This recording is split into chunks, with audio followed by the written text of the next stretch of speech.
The chandeliers glittered above polished marble floors as laughter rippled through the crowd of the wealthy.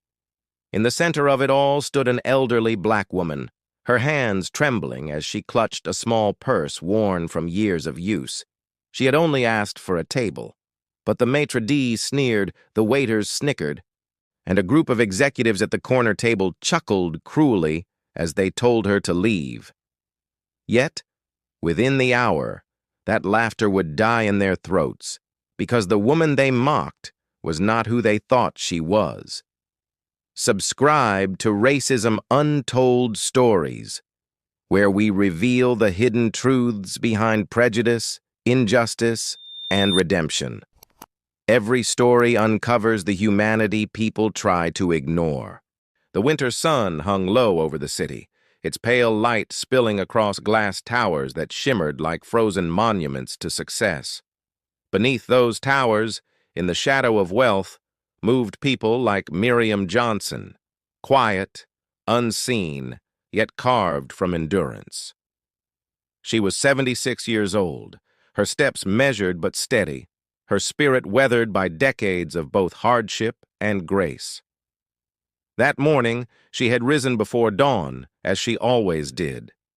Her apartment was small but immaculate, filled with soft morning light that revealed a lifetime of humble treasures.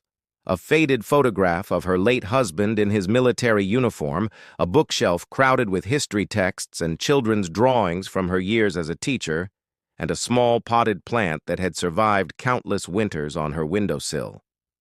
Every object in that room carried a story, and every story carried a lesson. Miriam moved slowly, her fingers brushing over the photograph. "You would laugh at me today," she whispered softly, not to be heard but to be remembered. Her husband, Thomas, had been the kind of man who believed in dignity above all else. "Dignity is not about how others treat you," he had told her. "It is about how you treat yourself when they refuse to see your worth." She dressed simply, in a gray wool coat and comfortable shoes, her hair neatly pinned in a bun. To the unkind eye, she looked ordinary, perhaps even poor, but within her heart lived a depth of wisdom and a history of victories won quietly, without applause. The restaurant she planned to visit, Le Miroir, was the very embodiment of elite vanity. Its reputation stretched across the city as the dining place of the rich and the powerful. Politicians, bankers, and CEOs frequented its tables. Each corner glowed with wealth, crystal chandeliers above, marble floors beneath, and silver that gleamed like mirrors reflecting privilege. Miriam had never cared for such places. Yet today was different. She had business there, though none of the staff or patrons would believe it if they saw her. Outside, the morning air bit sharply at her cheeks as she stepped into the street. Cars rushed past, horns blaring, while pedestrians brushed by without noticing her. But she noticed everything. The man in the expensive suit who avoided eye contact with the homeless veteran. The young woman clutching her bag tighter when a group of black teenagers walked by. The subtle ways that society still divided itself along lines that should have long been erased. The taxi arrived late, but she smiled at the driver nonetheless. He was a young immigrant from Ghana, exhausted, yet polite. When he asked her destination, his tone held a faint disbelief when she named the restaurant. He glanced in the mirror, curious but too respectful to question her further. When they arrived, Miriam stepped out and looked up at the building before her. The glass walls glowed gold in the sunlight, as though mocking anyone who dared believe they could enter without the right name or attire. The valet looked her over once and turned away, pretending to be busy with another guest. She could almost hear his thoughts. She cannot afford this place. Inside, the contrast hit her like a wave. The scent of truffle oil, butter, and aged wine filled the air. Polished cutlery shimmered under chandeliers. Every table was filled with confidence, men in dark suits laughing loudly, women sipping champagne and scrolling through phones. The music was soft, the lighting deliberate. Everything whispered, "You must belong to be here." Miriam paused just inside the doorway, letting her eyes adjust. She was not intimidated. She had walked through harder rooms in her lifetime, courtrooms where her students' futures were debated, board meetings where her presence was questioned, and hospitals where she had held dying hands that no one else would hold. A hostess approached. She was young, perhaps 25, wearing a sleek black dress and a professional smile that did not reach her eyes. "Good afternoon," she said, glancing discreetly at Miriam's shoes before continuing. "Do you have a reservation?" Miriam gave her name calmly. "Johnson, Miriam Johnson."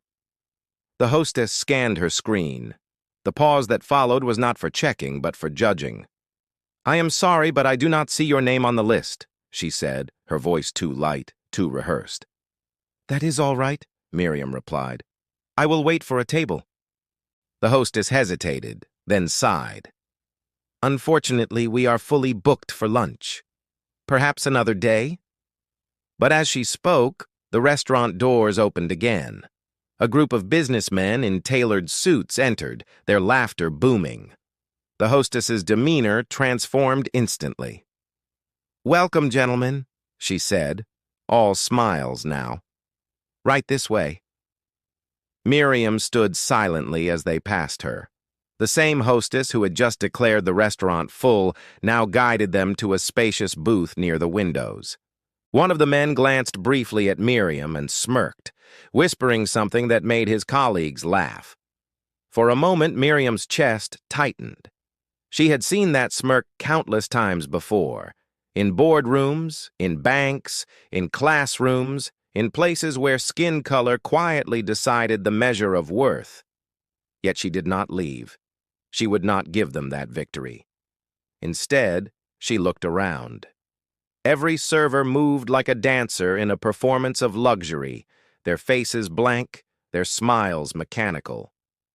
No one looked her way, except one young waitress near the back, a nervous girl with kind eyes who paused just long enough to meet Miriam's gaze before looking away quickly. Miriam caught the flicker of sympathy and stored it like a small ember in a dark room. The maitre d' appeared next, tall and rigid in his crisp uniform. His expression carried the same polished superiority as the marble beneath his feet. "Ma'am, may I assist you?" "I asked for a table," Miriam said evenly. His polite tone cracked slightly. "Madam, this establishment caters to a certain clientele. Perhaps you would be more comfortable elsewhere." He gestured vaguely toward the street, as though the world outside was her rightful place. Miriam's eyes did not waver. She looked beyond him, to the tables filled with laughter, privilege, and pretense.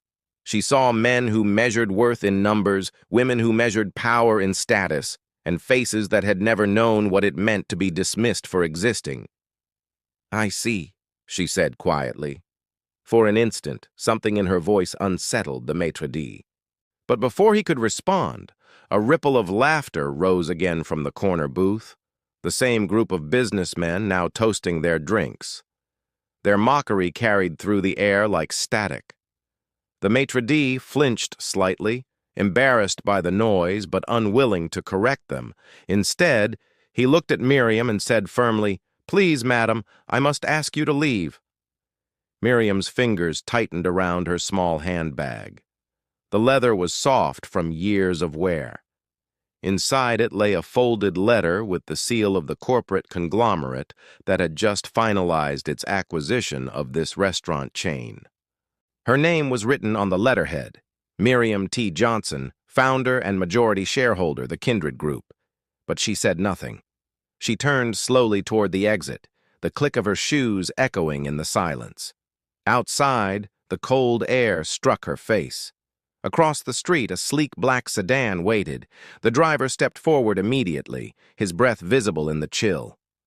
"Madam Johnson," he said, bowing his head slightly. "Shall we proceed to the meeting?" She nodded. As she entered the car, she looked once more at the restaurant's glowing sign through the window. Her reflection merged with it. two worlds colliding, one seen, one invisible. "Let them enjoy their laughter," she said softly. "Tomorrow, they will dine in humility." The car pulled away, leaving behind marble, music, and ignorance. But for Miriam Johnson, the day had only begun. The world believed her powerless because of her age and color, yet tomorrow those same walls that had turned her away would echo her name in reverence and regret. For now, she sat quietly, her heart steady.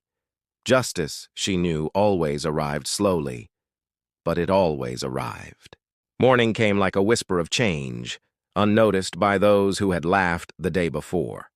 The city continued its rhythm, cars streaming through wet streets, sunlight bouncing off glass towers, and people hurrying to meetings that felt urgent but meant nothing. Yet within the polished walls of Le Miroir, unease had begun to stir like a faint tremor beneath calm waters.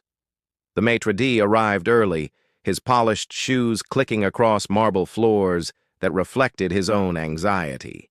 He had received an email late in the night from the corporate office, short, formal, and mysterious.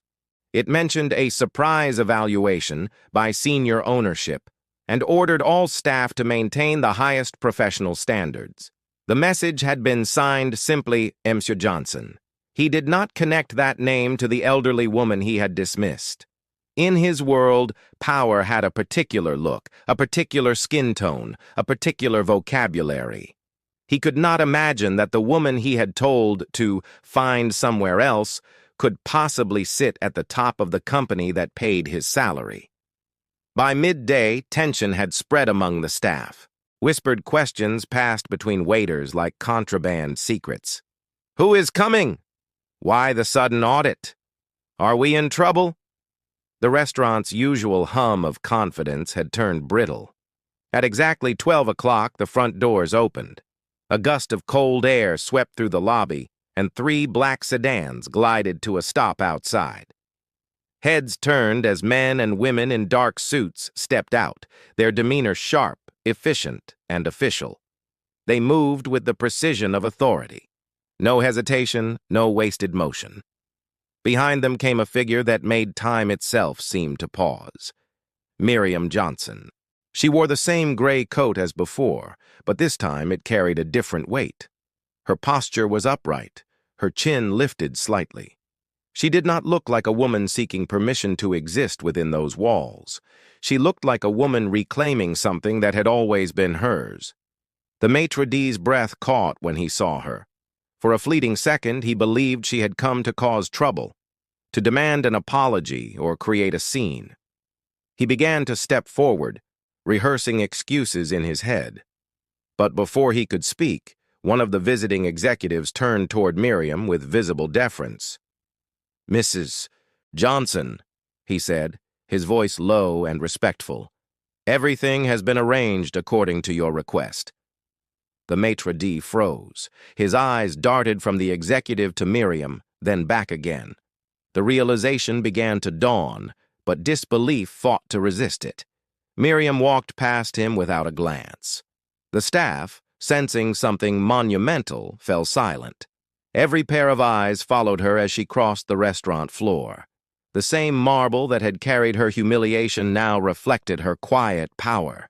The hostess from the previous day stood near her podium, pale and trembling. She lowered her gaze, ashamed to meet Miriam's eyes.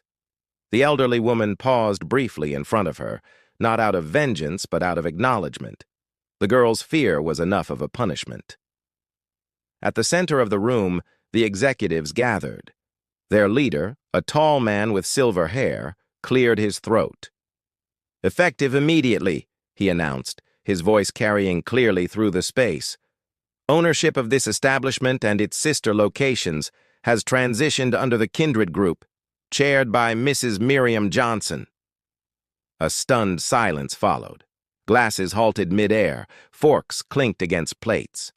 The same diners who had laughed yesterday now looked as if they had swallowed their arrogance whole. Miriam stood motionless, her gaze sweeping slowly across the room. She saw familiar faces, the smirking businessman from yesterday, now pale and sweating. The woman who had whispered and laughed, now clutching her purse tightly, as if it could shield her from shame. Her silence was heavier than any speech. It forced everyone to confront the ugliness that had been invisible when they believed her powerless. The maitre d' finally spoke, his voice trembling. "Mrs. Johnson, I did not know." She turned to him, her face unreadable. "That is precisely the problem," she said softly. Her words landed like a quiet thunderclap. One of the executives gestured toward the staff. "Mrs. Johnson will personally oversee the restructuring process. From this point forward, all employees will undergo diversity and ethics training. A full review of management practices will begin today." The maitre d's hands shook slightly as he adjusted his tie. He tried to compose himself, but his pride had already crumbled. Miriam began to walk again, slowly circling the dining room. The scent of rosemary and butter still hung in the air, but it now mixed with the sharp tang of tension. Every table she passed carried memories of judgment, the whispers, the laughter, the sneers. Each face she met now burned with the realization of who they had mocked. She stopped near the corner booth, the same table where she had been ridiculed the day before. The men sitting there now looked as though they wished to disappear. Their expensive watches, their designer suits, their loud confidence, none of it mattered. Miriam's gaze rested on them for a long, quiet moment. Then she said, "It is easy to laugh at those you believe beneath you. It is much harder to face them when you discover you were the one standing lower all along." The air seemed to thicken. No one dared move. A young waitress, the same one who had offered Miriam a kind glance yesterday, stood near the kitchen door, tears glistening in her eyes. Miriam noticed her immediately.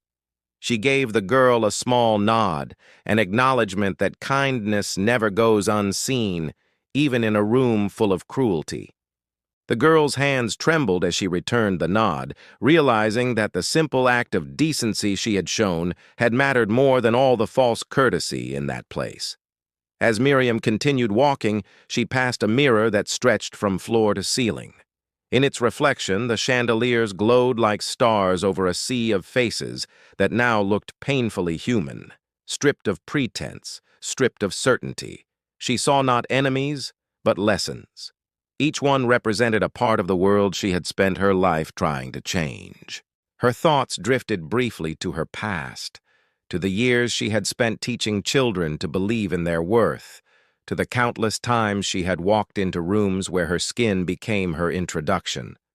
She remembered the exhaustion of fighting for respect, the endless patience it demanded, the quiet victories that went unnoticed. Now, as she stood in this monument of privilege, she felt neither anger nor satisfaction. She felt clarity. Outside, the winter light spilled through the windows, illuminating the dust that danced in the air. To the onlookers, it might have seemed like an ordinary afternoon, but within that restaurant, something sacred had shifted. The illusion of superiority had been pierced. The lead executive turned to Miriam again. "Would you like to address the staff, madam?" Miriam considered for a moment. Then she said, "Not yet. Let them think. Let them remember how they treated a stranger before they knew her name. The lesson will be sharper in silence." She moved toward the exit, her footsteps echoing once more against marble. But this time, they sounded different, steady, purposeful, final. Behind her, murmurs began to rise. The maitre d' stood frozen, his authority dismantled. The guests whispered to each other, half in awe, half in guilt. Miriam paused at the door and looked back one last time. She saw fear, regret, and awakening all mixing in their eyes. Without another word, she stepped outside into the cold afternoon. The wind brushed against her face and she breathed deeply. Somewhere inside that building, a new understanding was beginning to grow. The same people who had laughed at her had now seen what true power looked like, and it had not come from money, youth, or reputation. It had come from quiet integrity that refused to bend, from the strength to face cruelty without hatred, and from the patience to let truth reveal itself in its own time. As her car pulled away, Miriam looked out the window at the glittering towers reflected in the restaurant's glass. The world had not changed yet, but its reflection had. The following day arrived with a strange, almost sacred stillness. The wind outside Le Miroir carried the crisp scent of new beginnings, though no one inside felt ready to face it. Every staff member stood tense, waiting for the meeting they could not escape. The maitre d', once confident in his superiority, now looked smaller, his immaculate suit unable to hide the cracks in his pride. The servers whispered quietly, trying to predict what would happen next, while the kitchen buzzed with nervous energy. At exactly noon, the sound of heels clicked across the marble once more. Miriam Johnson entered with calm authority, her presence commanding every corner of the room. She did not need to raise her voice. The quiet around her did the work for her. The chandeliers reflected off her silver hair, creating a halo of light above her head. It was as if the building itself understood that its arrogance had reached its end. The corporate executives followed her, carrying documents and sealed envelopes. Their faces were composed, but behind their professionalism was the unmistakable air of obedience. They answered to her now. The woman they had dismissed as a stranger had revealed herself as their superior. The maitre d' stepped forward hesitantly. His words stumbled as they left his mouth. "Mrs. Johnson, I want to apologize for yesterday. I had no idea." Miriam turned her gaze toward him. Her expression was neither cruel nor forgiving. It was simply knowing. "That is exactly the problem," she said, her tone soft but absolute. "You had no idea, and yet you made a judgment." Her words hung in the air, heavy and deliberate. The maitre d' lowered his head, the weight of shame pressing down on him. Miriam turned toward the diners who had returned for lunch, many of whom had witnessed the previous day's cruelty. Some of them had come hoping to see what justice looked like. Others came to ease their own guilt. She let her eyes move slowly from face to face, pausing on the ones who had laughed. When she spoke again, her voice carried through the restaurant like an echo of truth. "Yesterday, I walked into this place as a customer. An elderly woman, quietly dressed, carrying no title and no armor of status. I was told to leave because I did not look like I belonged. Today I walk in as the owner of this establishment. The irony is that nothing about me has changed. Only your perception has." A ripple of discomfort swept through the crowd. Forks stopped moving. Conversations died mid-sentence. Every person in that room felt her words settle somewhere deep, where excuses could not reach. Miriam stepped closer to the maitre d'. "You asked me to leave so you could protect the image of this place," she said. "But the true stain on its image was never me. It was the arrogance that grew in its walls." She turned away, walking toward the corner booth where the group of businessmen sat again, their laughter replaced by dread.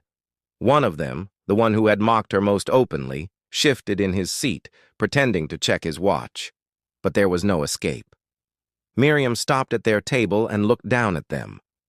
"When you laughed yesterday, you did not laugh at me," she said. "You laughed at what you believed I represented. You laughed at age, at color, at simplicity. But those things you mocked are the foundation of every dignity you claim to possess." The man swallowed hard, his throat tight. He could not meet her eyes. Miriam continued, her words slow and deliberate. "I once believed that education and success would erase ignorance. I was wrong. Ignorance is not a lack of knowledge. It is the refusal to see humanity in another person." Every word was a strike, not with violence, but with clarity. The lead corporate executive stepped forward then, holding a folder. "Mrs. Johnson has instructed that new leadership standards be implemented effective immediately," he announced. "This includes the dismissal of employees who violated our core principles of equality, dignity, and inclusion." He handed Miriam a small stack of envelopes. She opened the first one and placed it gently on the maitre d's podium. The name printed on it was his. The maitre d' stood frozen, his face drained of color. His lips parted, but no words emerged. He simply stared at the envelope, the symbol of his own downfall resting where he had once denied her entry. Miriam's eyes did not waver. "You will find another place, perhaps one that values appearance more than heart," she said quietly. "But before you leave, remember this. Every person you dismissed taught you something about yourself. Do not waste the lesson." The maitre d' nodded slowly, his pride shattered, but his conscience awakening for the first time in years. Miriam turned her attention back to the room. "To those who stood by and said nothing yesterday," she said, her gaze sweeping over the diners, "you are not innocent. Silence is a choice. When cruelty is met with silence, it grows roots. And when those roots spread, they choke the light from every place they touch." A few people lowered their eyes, their guilt exposed. Then Miriam looked toward the young waitress who had met her eyes kindly the day before. "And to those who choose compassion, even in small gestures, you are the reason the world still stands a chance." The waitress pressed a hand to her chest, overwhelmed, tears escaping despite her effort to hold them back. Miriam gave her a small nod, a silent acknowledgement that kindness is never wasted. For a long moment, no one moved. The restaurant, once defined by noise and vanity, now stood in reverent silence. The air itself felt heavy with truth. Miriam walked toward the large mirror that covered the far wall. The same mirror that had once reflected her humiliation. Now it reflected power reclaimed, justice made visible. She stood before it, studying her reflection, but also the faces behind her. Their expensive clothes, their worried eyes, their broken illusions, all reflected back at them through her presence. "This place will change," she said finally. "It will become what it should have been from the start, a place where every person is treated with respect, not suspicion." The lead executive nodded. "It will, madam," he said. Miriam placed both hands on the edge of a table, steadying herself as emotion rippled through her body. She was not angry. She was not even triumphant. She was simply certain. "The greatest power any person holds," she said softly, "is not in wealth or control. It is in grace, the grace to see others fully, to act justly even when unseen, and to forgive without forgetting." Then she straightened her posture, turned toward the exit, and walked slowly but firmly out of the restaurant. Her steps were measured, each one echoing like a drumbeat of change. Behind her, no one spoke. The diners remained seated, but none could taste their food. The staff stood still, unsure whether to applaud or bow.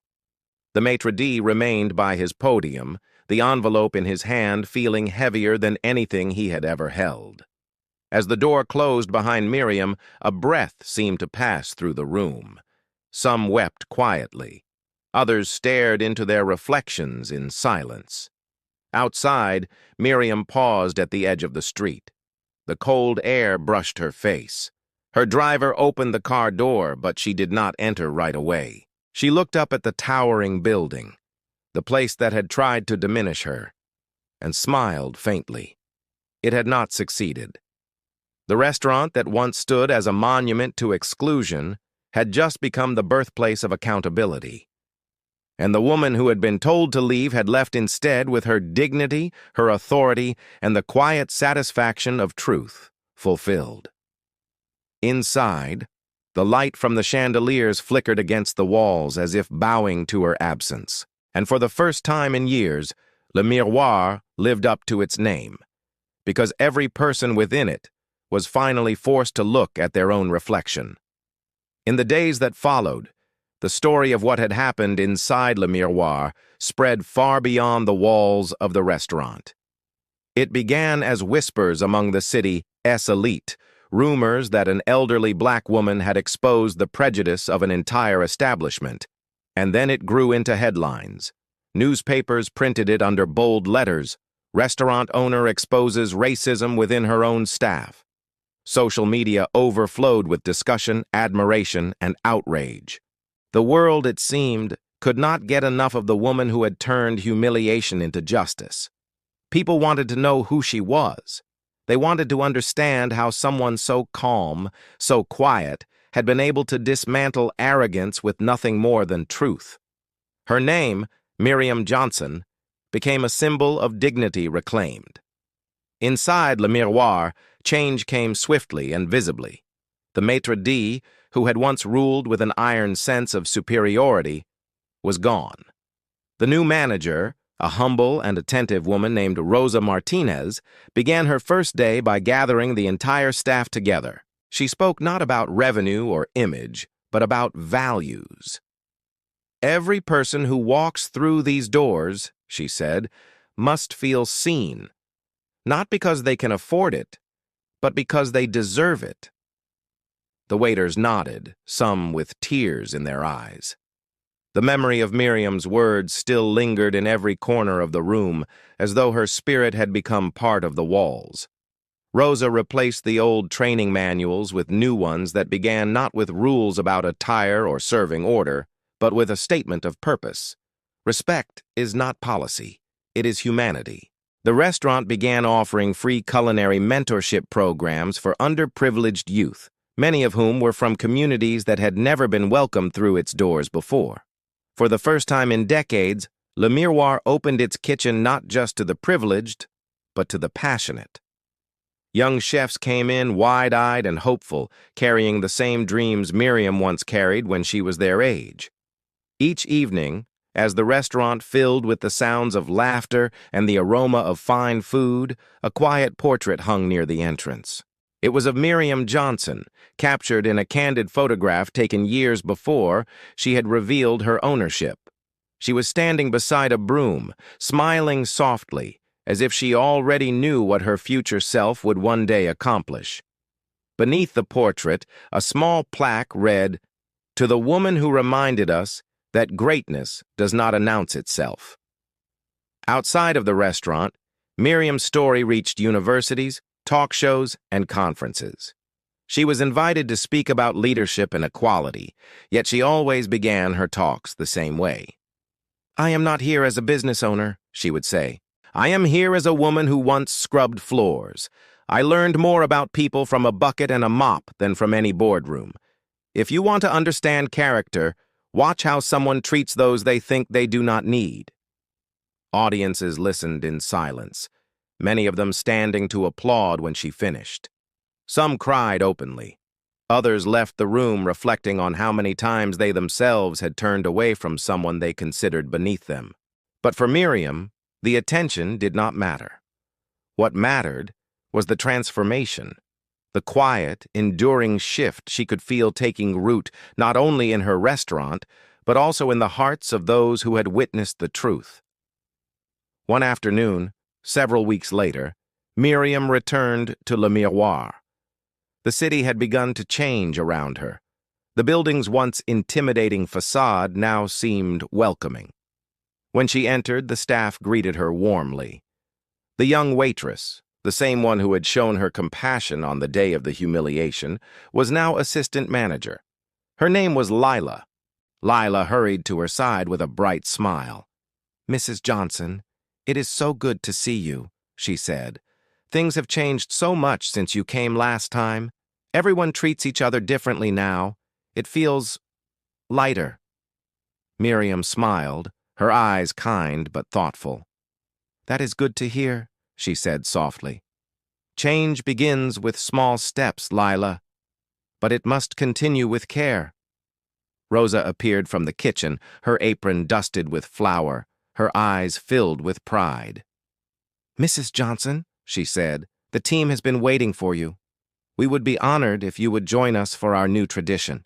Miriam followed her to the center of the restaurant, where a large table stood set for everyone: chefs, servers, dishwashers, and managers. Once a week, they all shared a meal together, breaking down the invisible barriers that had once defined them. No hierarchy, no separation, just people. As everyone sat down, Rosa raised a glass. "To Mrs. Johnson," she said, "you gave this place its soul back." Miriam shook her head gently. "No," she said, "you gave it to yourselves. I only reminded you that it was missing." The room fell into warm laughter and applause. It was not the applause of flattery, but of understanding, a recognition of how far they had come. After the meal, Miriam walked through the restaurant alone. She touched the edge of a polished table, felt the texture of the wood beneath her fingertips, and smiled faintly. She could hear the sounds of joy, the kind she had dreamed of when she first bought the place. As she moved toward the mirror at the far end of the room, she saw her reflection again, but this time it was different. The woman staring back at her was not the same one who had been humiliated or the one who had delivered justice. She was simply a woman at peace. The mirror reflected the new staff bustling in harmony, the customers greeting one another with kindness, and the space glowing with life. It was as if the restaurant itself had exhaled after years of holding its breath.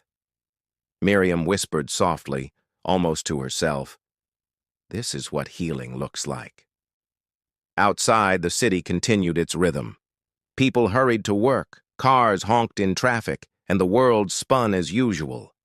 Yet something, somewhere, had shifted. One story had become a ripple that would touch countless others.